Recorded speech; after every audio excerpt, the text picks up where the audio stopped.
We're recording. How do you prepare to thrive in your home during a pandemic or during any kind of disaster? Welcome to Empowering Seniors, the web series. I'm Katherine Ambrose, your host, and I'm joined today by Stacia Foley, a master social worker and the founder of the Elder Care Network here in Wichita, Kansas.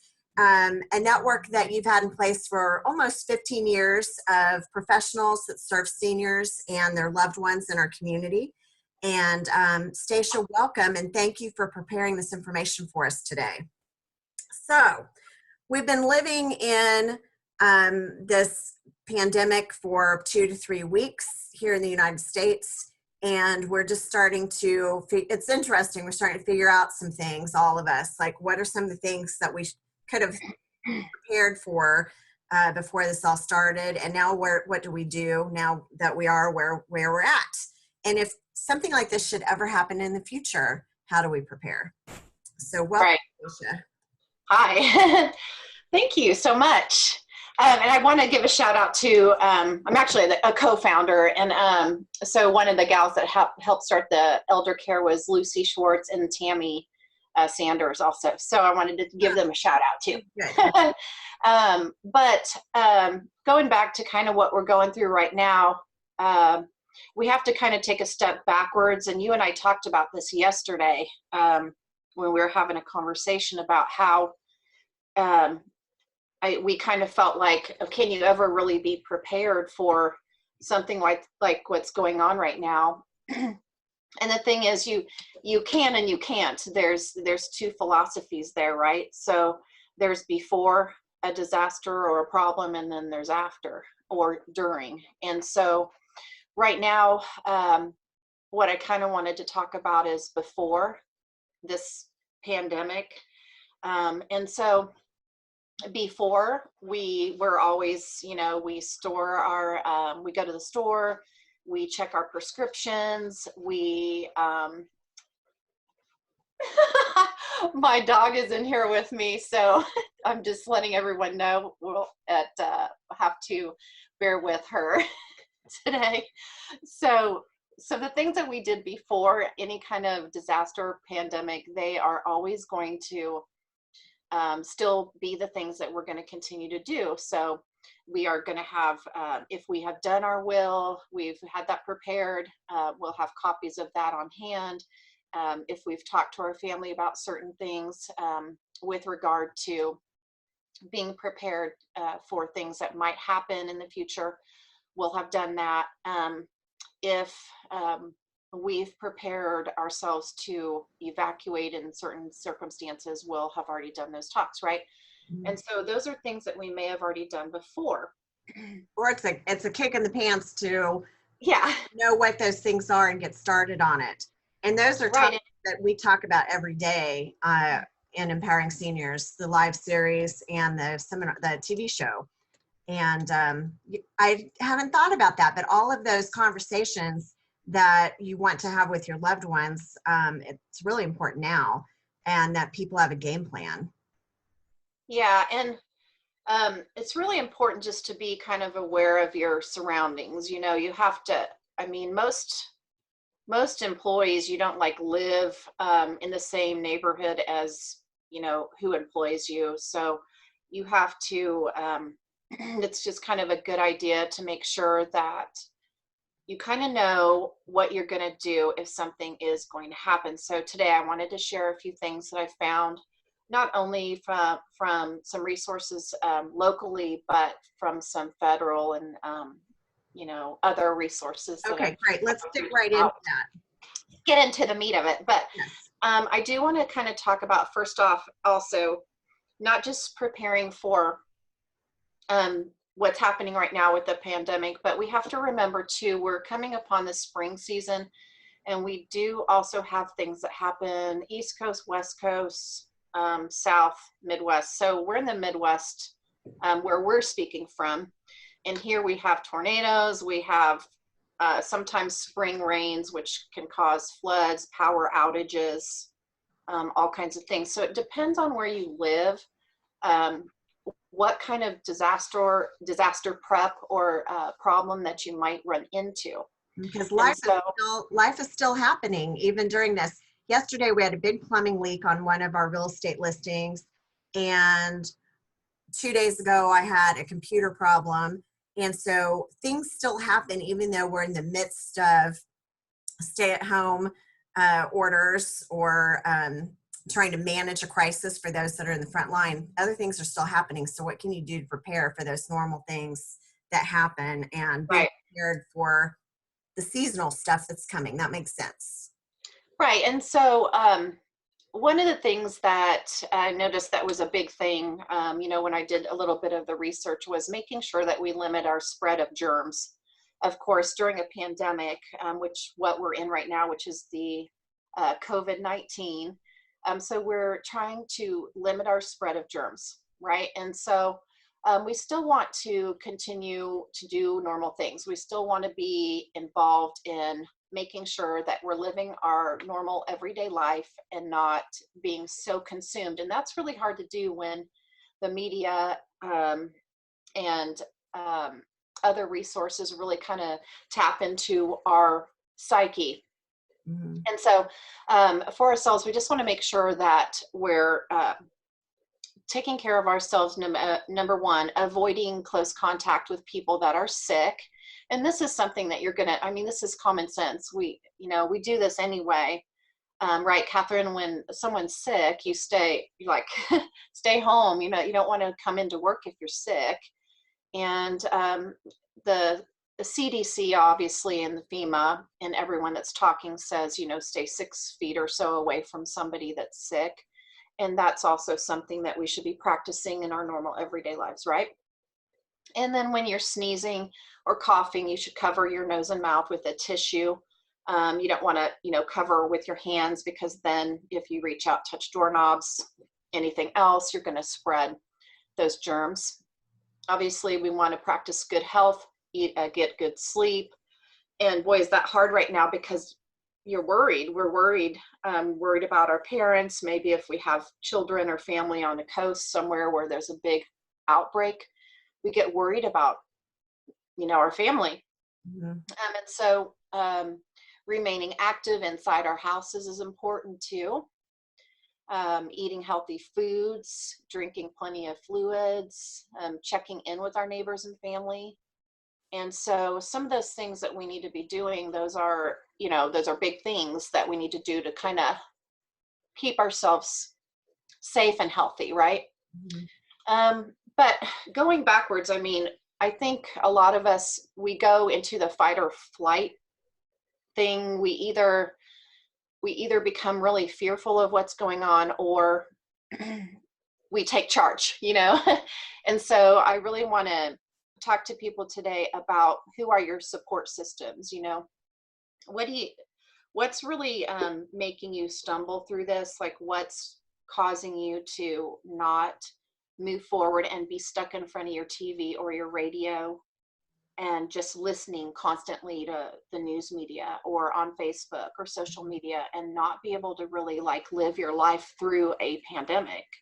Because And put your life on hold. What can you yeah, do to thrive and grow through this, and not just lay on the couch and watch TV all day? yeah, because I think it really could be very easy to do that and sink into a serious problem, even a depression. I could see that happening. So we have to sit back and look at who are our support systems, right? So our support systems could be our community, like our community through our Empowered Senior Series. It could be, like, for me, I work for Angels Care Hospice, and so I have my employee, my friends at work, I have my family, I have my parents, I have you. It could be a priest, it could be your church. I have my faith, right? And so whatever faith you have, your faith strengthens and empowers you, right? And so if you don't have any of those things, it would be really easy to sink, during this time. So I'm encouraging people and empowering people to try to find some kind of support system, whether it be community, friends, family, faith. There's a lot of things to be, when you look at this thing that's happening right now, Catherine, I mean, there's a lot of things to be grateful for. I mean, grateful, to be waking up every day, grateful to have more time with each other. I know a lot of people are like, oh my God, I'm stuck at home with my children. And I for one, I miss my kids. They're grown up and moved away. And I know, a lot of older, seniors probably wish they would have more time with their family. So we have to try to focus on different ways that different people are dealing with this, right? Routine's really important, I think.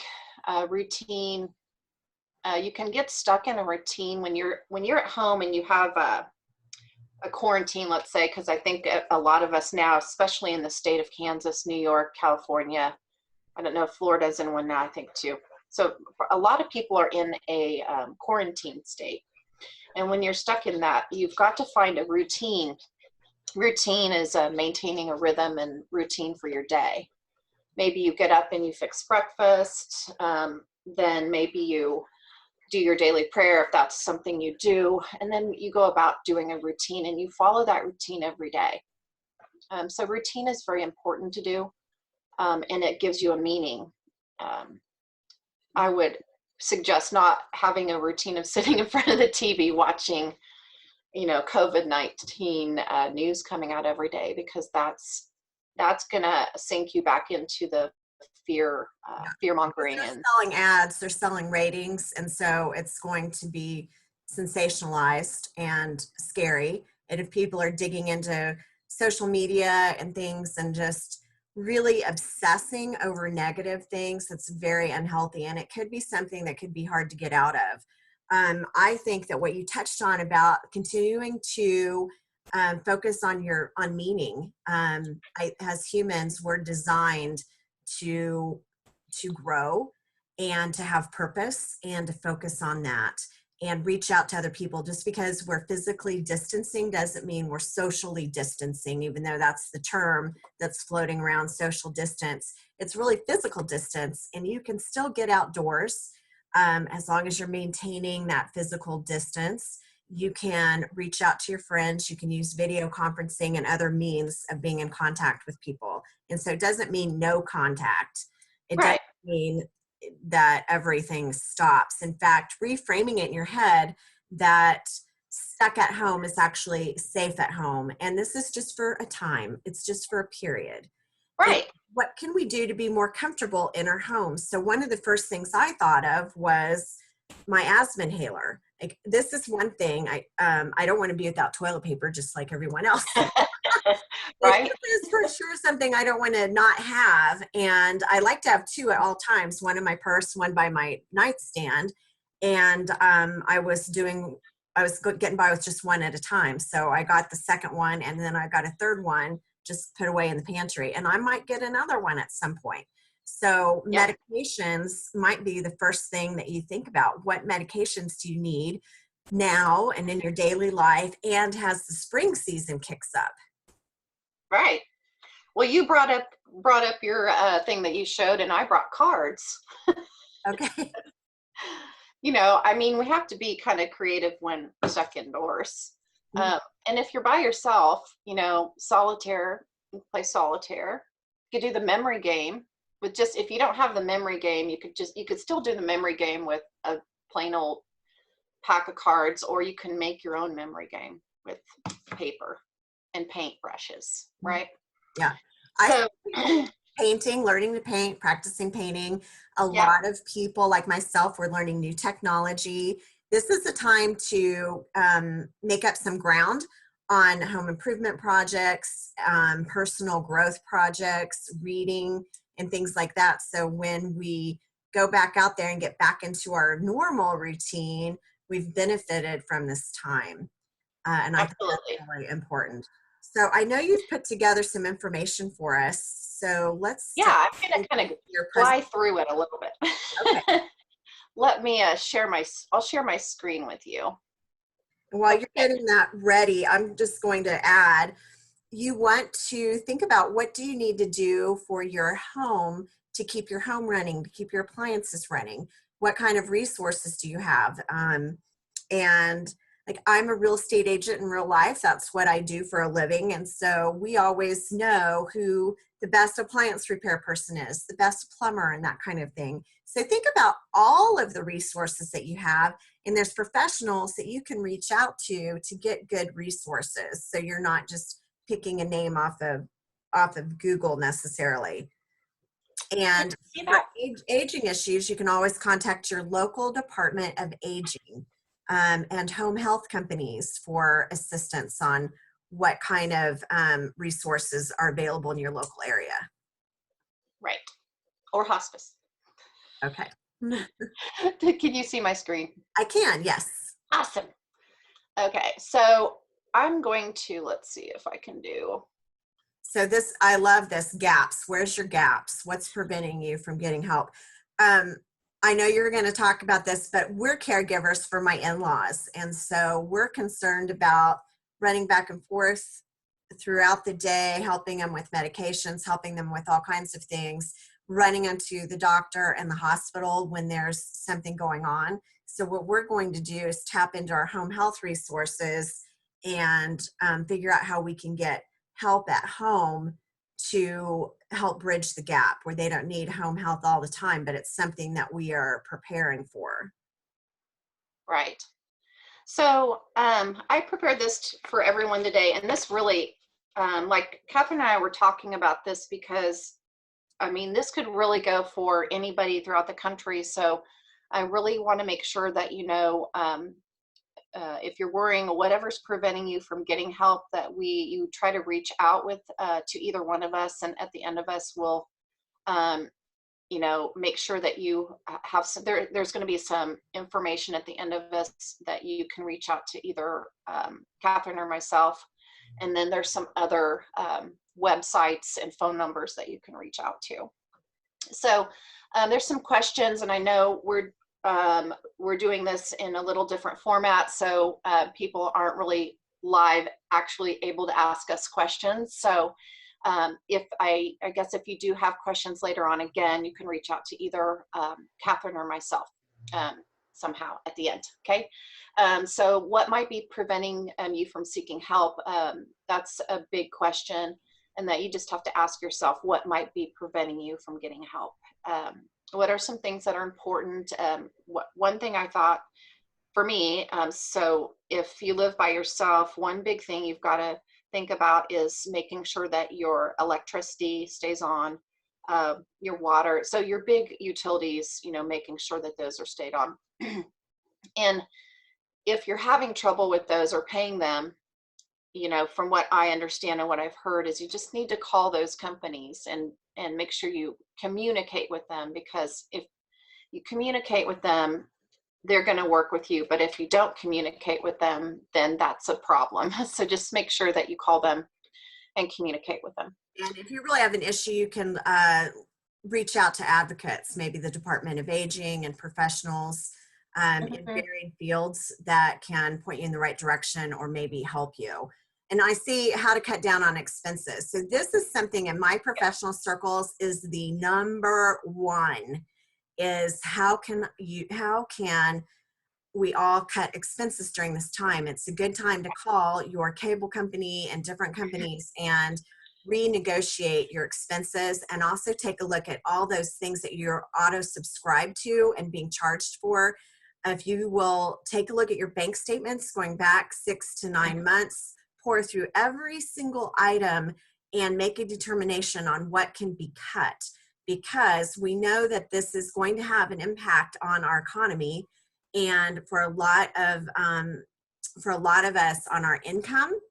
And if you're a senior, on your children's income and on your own, and you want to be able to maintain as much of your funds as you can so that you can help yourself and your family out as much as possible if need be.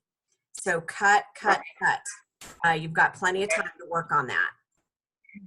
Yeah, and you know, we're not here to tell people to we're not here to, obviously give like super financial advice and all of that, but definitely people are worried. They're worried about the banks closing, or they're worried, but definitely I would suggest as a social worker, and both her, Catherine, and myself, to not go, run and take your money out of the bank. That's probably not a good idea.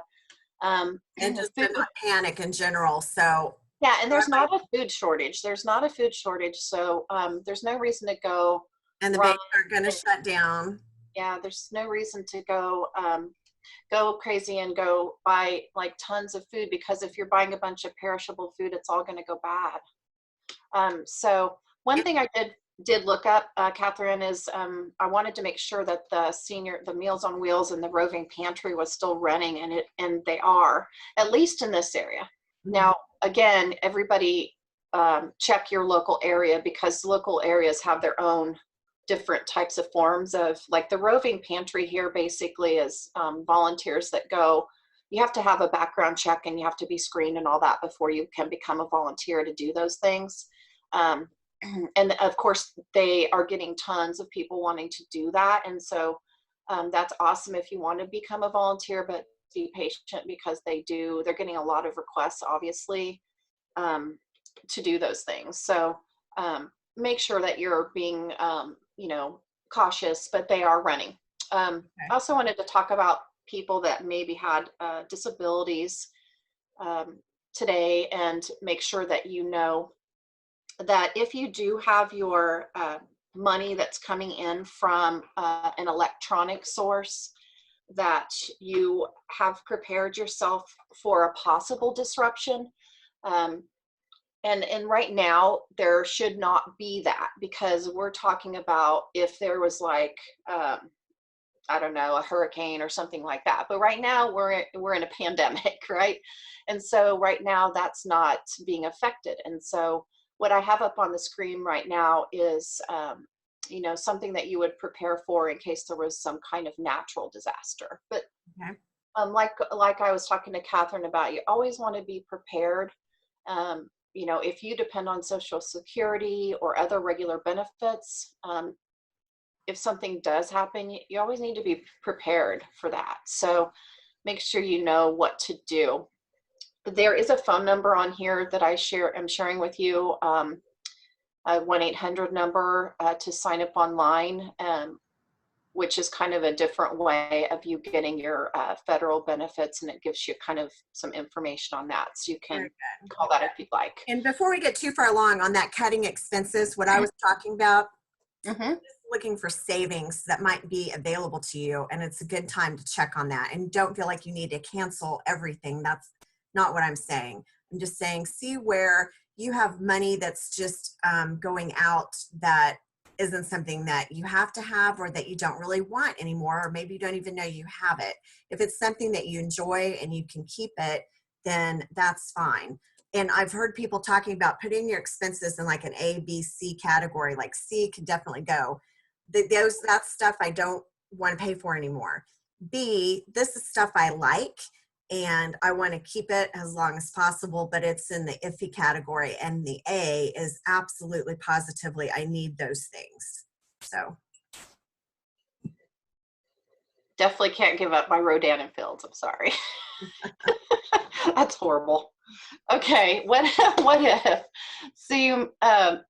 So you make your plan, and for everybody has their own individual plan. Obviously, my plan's not going to be the same as your plan, because I'm me, and I'm here with my fur babies, right? And my daughter's in New York, so right now she has a way different plan because she's in New York, right?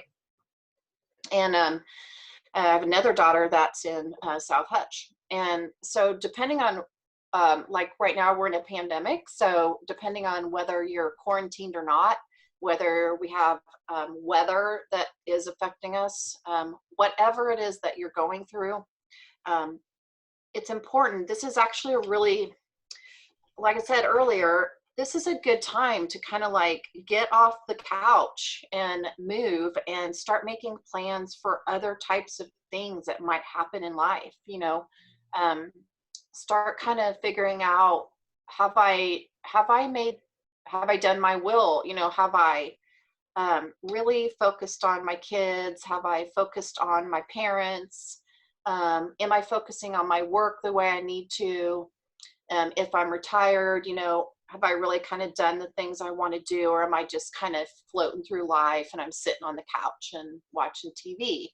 I mean, so this is kind of a really good time to focus on, you know, hey, what have I been doing? You know, because you're stuck inside. So it's a good time to really focus. A good time for reset. And our Mhm. family has an example. We have a plan for staying at home, and we have a plan for what if we want to leave? Where do we go? And everyone in our family in different states, they all know where we are going and where we'd meet up. So, Yeah, and I was just going to talk about that. What okay. a good segue, Catherine. so, so what's needed for what? You know, you're like, well, okay, cool. We're talking about this, but what's really needed for what? So, for example, you may have something happen that is like the time length of it might be a 24-hour problem. Maybe I don't know, the electricity goes out and it's 24-hour problem. Maybe it's 3 to 5 days that's the problem, or right now maybe it's several weeks, Mhm. right? And so the first thing you need to do is get your emergency contact information like written down, and you need to place it by your front door.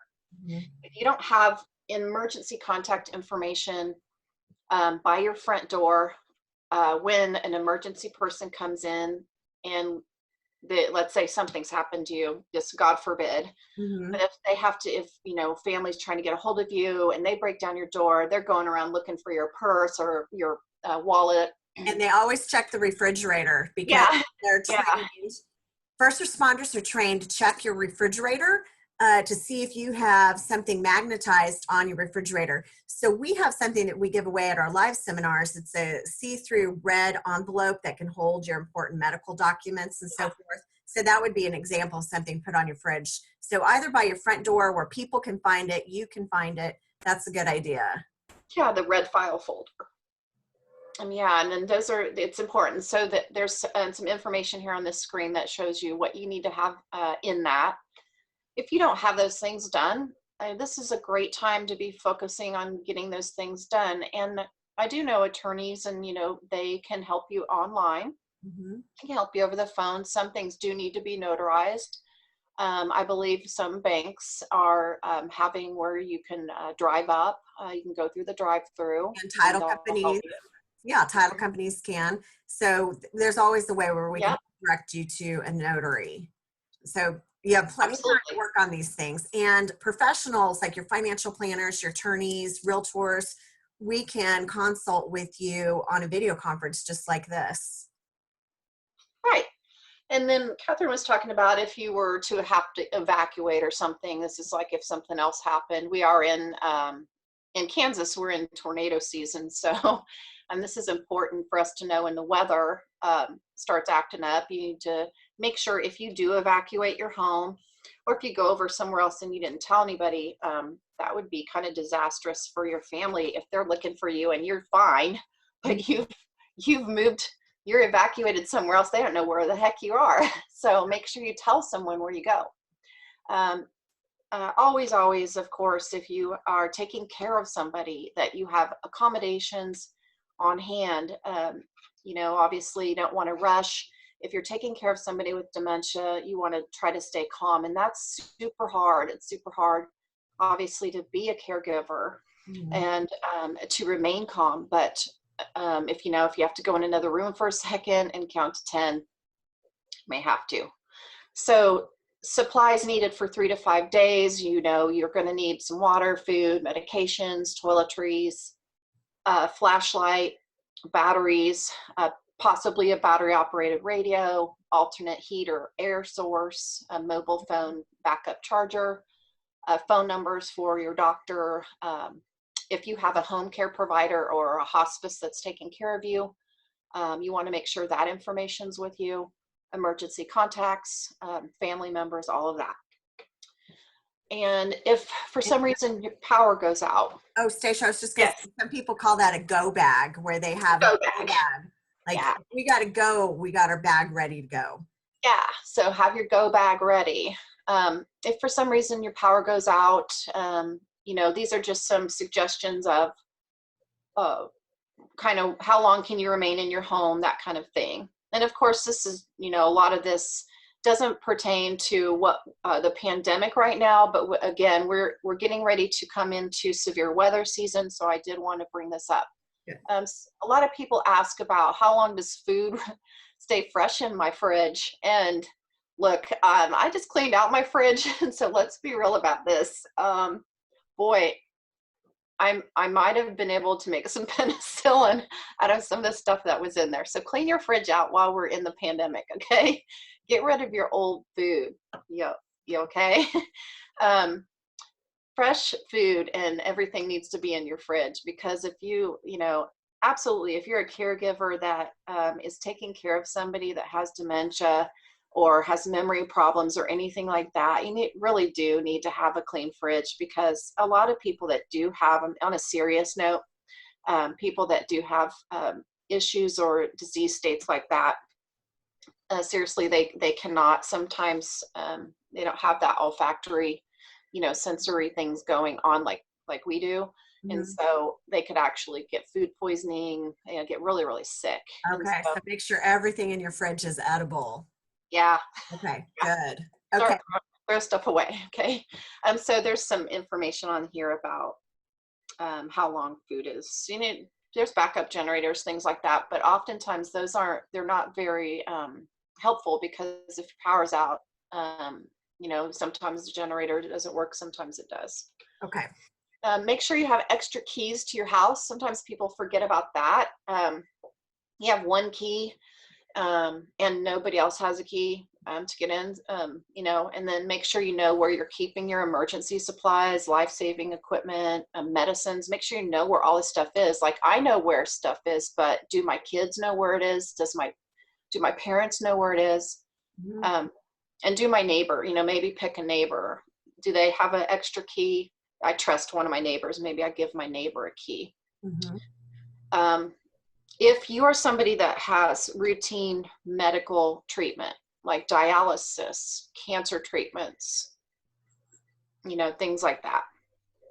Right now, obviously, you may still be able to get those treatments. Of course, you're already arranging those treatments through this pandemic, but just make sure that you're finding out a backup plan, a way to find your service provider, a clinic, a hospital, if for some reason during some other type of disaster you have to leave the area, that you can find those types of clinics or hospitals if you need help.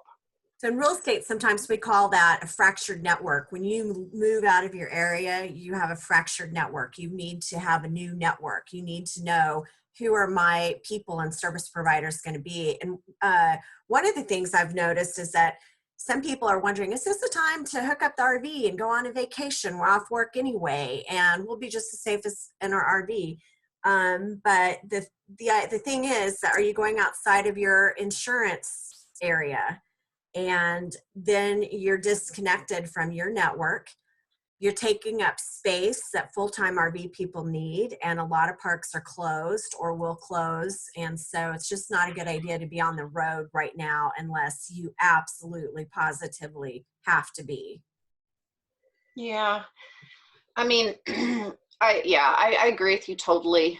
I mean, I think right now everybody really needs to focus on keeping each other safe and focus on, doing what we're kind of, requested of being done, so that we're keeping healthy and safe.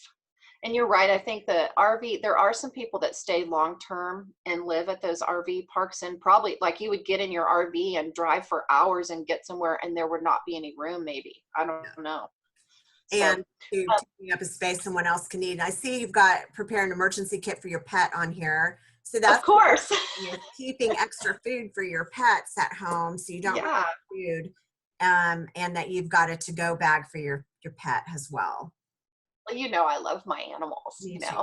I do too. People call me like the cat lady. I have 2 cats. Okay, it's not like I have like 20.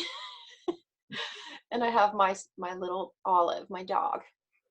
So, but I think that's a good thing. I think it, hey, maybe this is a good time to adopt one. That people are adopting animals off the shelter still. I Yes. know I saw And some. some people are abandoning animals right now. It's very sad because Yeah. they're stressed. You're talking about fight or flight. And I talk a lot about freeze. Sometimes people freeze in place and they just watch old movies all day because it's hard to make a decision. And so they just opt to not make a decision. And we're also hearing about just kind of the scatter tendency that humans are like, okay, I'm panicked. And so I'm just not going to do that right now. Or I'm just Right. not going to have a pet right now. And so that's really sad Yeah. because It is. pets can be a tremendous comfort. They are, and they're so unconditional, right? Because I think a lot of people get super stressed during this time, and it's really hard to be kind. Uh, when you're super stressed, I think a lot of times we our inward anxiety and our upsettedness comes out to everyone else, and it's really hard. And So our mood and our attitude really affects everybody negatively if we're negative. So that you want to be careful with the kind of energy you're putting out, and especially if you're dealing with caring with someone or someone with dementia, because it can be very unsettling. yeah, yeah, I gave some hints here on dealing with somebody if you're caring for somebody, or if you just yourself, you were maybe just recently diagnosed with it, and you want to kind of be prepared. There's some things that you can do to prepare and have some things just in case you need them. I definitely want to have a recent photo, a comfort item, and these are things that you want to have in your go bag, right? Obviously, I kind of have these things around anyway, but except for Project Lifesaver, what that is down here at the bottom, projectlifesaver.org. That's a site you can get on. That is about like wandering, and so it has to do with basically making sure people are safe, and it's a great site. So hopefully people are writing this down, and you can see it later on and get on that site and see. It gives you some great hints. Wandering and like with dementia. Yeah, that site is a really great site. So get on that if you are taking care of somebody with dementia. It's a great site. Snacks are good too. I like to eat, so I don't know about you, Catherine, but they were talking about the COVID-15. It's a good thing that I'm still able to work we're in healthcare. So we're, I guess, called one of the, what do they call us? The people that are like comfort eaters. No, I comfort eat too, but the people that can still go to work. Oh, essential. Essential. Sorry, I couldn't think of what it was called. Anywho, like I'd be in big trouble if I was like stuck at home like right now, because I'd probably be eating all day long. But before long, I might be. So can items be delivered? Yes. As a realtor in my state, we've been deemed essential, but that doesn't mean that most of us aren't at home. And so we'll go out and do something essential for our career, but most of us are not out there running all over town, and we're working from home. Right.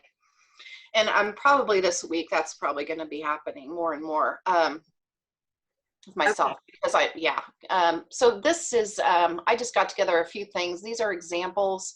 You need to get with your local, wherever you live, your local places. These are things that can be delivered. Your restaurants can deliver some of them, not all of them. Pharmacies do deliver as well. Pharmacies are also having curbside pickup, kind of like almost like a Sonic would, but they're also having, where you can go up and ring a doorbell, some of them.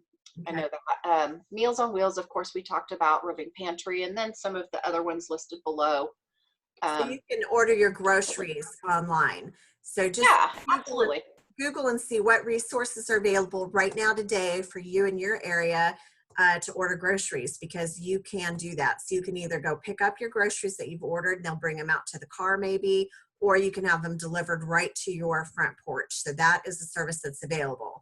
Also, you can check with home health companies and the Department of Aging to find out what organizations and agencies out there that are delivering other supplies. Like we've got home health agencies in our city that have put together kind of emergency kits for people and will deliver those. There's a lot of people doing a lot of good volunteer work right now. So if there's something you Absolutely. need, there's somebody out there working to provide it. And it's just a matter of being resourceful. And how do you find That's those right. people? Absolutely. Safety is very important. We talked a little bit about that earlier. I did want to touch base briefly on some things that are basic skills that sometimes people just don't learn about. And these are things that I know my dad kind of taught me some of these things, and then some I learned in the Girl Scouts when I was little, and then some as a healthcare provider, right? One's like learning how to use a fire extinguisher. Not everybody has a fire extinguisher in their home, but learning how to use one would be smart. Learning CPR, that's smart. But some of these things would be kind of things that you could learn how to do while you're quarantined, right? You can learn on YouTube. You could go on Yeah, and learn anything you want. that's right. And so here's some sites that I had put up. These are some websites for different things. One of them I thought that would be very important for people to have was for families with children. And there's a lot of families with children, obviously. So that first website is for the pandemic or disaster website. It goes it's really awesome. When you go on that site, there's actually, it's almost like creating your own plan. And you literally create your own plan with your family. You like put in each family member, like your house, like everything. It's really cool. So try going on there and creating your own plan. And you can change your plan as your needs, are met. Like if one kid goes off to college, you'll change your plan to meet whatever's happening in your life at that Good particular date. resources. Well, so we're going to share Yeah. this on a YouTube channel, a Facebook group, and then to several other social platforms. So as many places as possible, we'll put some of these links in the thread. Yep. There's another one here for storm season and knowing how to shut off your utilities. But we will definitely share this information with you all. There's a lot of information that I've found, and I found as I grew older, oh gosh, I don't know how to do that, and I'm a homeowner. I don't know how to turn off my gas. I don't even know where it's at. So if you're a homeowner, it's important to know how to do these things, especially if you're going to run into any kind of issues where you're going to need to do that. Right now, of course, we're dealing with COVID-19, and going back to that subject, making sure that your emotional well-being is taken care of is very important. There are resources for that. The Area Agency on Aging where you live, there's going to be all sorts of information. NAMI is your mental health information. The American Red Cross is going to give out information, obviously, for resources. FEMA. What does NAMI stand for? Because that one's not on the screen. Oh, I will put that on there. I'll add that. That's the National Alliance of Mental Illness. And so that's a great resource. And there's one in pretty much every state. And so, and I don't know I think I said it right. I think it's the National Alliance of Mental Illness. And one of the might be reasons why we do Empowering Seniors programs is because there's so many resources, whether it's government or private resources out there for people. And it's completely overwhelming as far as knowing what all of those resources are. Just know there's a lot of resources out there to help you. You just have to do a little digging, or you have to find somebody that can help you get connected with the right resources. But there's a lot of help out there. Right. I really did a lot of research. I mean, there are so many. I wanted to give you guys a little bit in this area where we are of some closings that have happened. And this was updated as of I think it was 9:30 last night.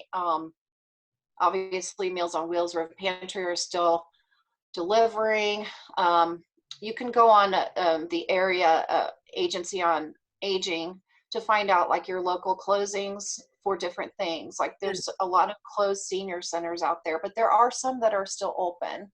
Oh, and so every county has an agency on aging, every single county. And Yeah. so, and some are probably more active or effective than others, but there's going to be one in place in your county. Right. This last slide is a lot of the content that I got was from some of these sites. And some of it was from stuff that I had already gathered, maybe from, well, some of it was from my work, but then some of it was from just, gosh, researching a lot of just different places. But I wanted to make sure everybody knew it was very up to date, and so that you and I were given accurate, up to date information. So is the first website prepareforemergenciesnow.information? That's a PDF? Got information for seniors. Mm-hmm. Okay. And I will, again, on this link stuff, I'll go back and I'll put the actual link in. When I did the slide, it pulled off, I don't know why it did that. It pulled off the .com or the .org for some strange reason. Okay. So and you might be able to upload, you might even be able to upload the PDF for your slides on some of the sources. Yes, probably so. Definitely. And I wanted to definitely go back and retouch again on making sure that everybody stays safe and happy, you know, stay positive, and making sure that if anyone needs anything, that of course, you know, we're a resource. You know, I work for a hospice company, and I'll put us up, you know, obviously I'm going to plug my company. I work for a hospice company, and Katherine, of course, will put your stuff up there. And of course, we want to plug you too. We'll get this, I'll stop sharing, but I want to make sure that everybody has information about anybody out there, so that if they need anything, that they can, you know, get it if they need it, because it's important. Hospice companies can be a good resource also, and people a lot of times have misconceptions about what hospice is and what hospice is able to provide. It's comfort care when someone has a diagnosis. Why don't you explain quickly what hospice is and how they can help people in surprising ways? Yeah, so we're excited because you know, we get to take care of people, and we love that, and we serve patients every day, whether it's a pandemic time or not. And so we love that. And hospice has kind of gotten, you know, people, I think in general, they hear the word hospice and they go back again to that fear, you know, fight or flight thing, because they hear the word hospice and they think they ultimately right away have to die. And so one thing that I just want to emphasize is that with any hospice, regardless of whether it's ours or not, if you have a diagnosis that will, you know, end your life in 6 months or less, that's kind of what we look at. We look at the criteria that somebody can meet and use the benefit. So the benefits. It doesn't mean that someone's going to die, because people graduate out of hospice all the time. Yeah, I mean, people can graduate. Yeah, people graduate off. Right. You know, especially looking at somebody who maybe even has a diagnosis of dementia. We talked about dementia, right? And so that's a hard, it's a disease that's progressive, right? And so that disease state, you know, as long as someone's meeting the criteria, and, you know, as a hospice provider, it's different than home health. Home health, you know, they look at things from a curative standpoint, and then hospice looks at comfort, right? We look at comfort and, you know, making sure that someone feels, you know, they're feeling good and they can live their life in a good place, right? And so we're documenting a little differently. Our practitioners, you know, they have to document decline. However, like you said, if, you know, somebody could come on to hospice and graduate off, right, which and then we send them over to our home health side. We do have a home health side as Okay. well. But And so, yeah, we want them to hospice get that companies benefit. can provide resources or direction as well too, because all of the senior industry companies are very interconnected. Very much so. Yeah. And Yeah. well, Stacia, thank you so much. We really appreciate this. And I know it's going to be helpful for people. And I'll look forward to doing another video with you soon. Anything else you have to add? Gosh, I just hope that everybody, can learn a lot from this. I think I think that, you and I obviously are learning a lot about doing videos. Mhm. But I think that, And it's fun to learn new things. And this is a good yeah, opportunity to learn new things while you are safe at home. So, yeah. And I would just encourage people to be kind to one another, especially during this time. And if you're thinking that you're really stuck inside, with somebody, just think of those people that don't have anybody, that really wish they were stuck with somebody. yeah. Maybe think about it that way, or try thinking about things a little bit differently, and do some fun stuff like journaling, or Mhm. we'll add some other things, some fun things that you can do at home. Or reach out to other people and check in on them, and that will help you feel better too. So if you're trying to pump up other people and spread some love, that's going to come back at you. So, well, Stacia, let's Absolutely. wrap it up, and I'll look forward to doing another educational topic with you soon. Thank you so much. All right, I'm Thank you. going to turn off the recording, and that will be it. See you next time. Thanks for tuning in.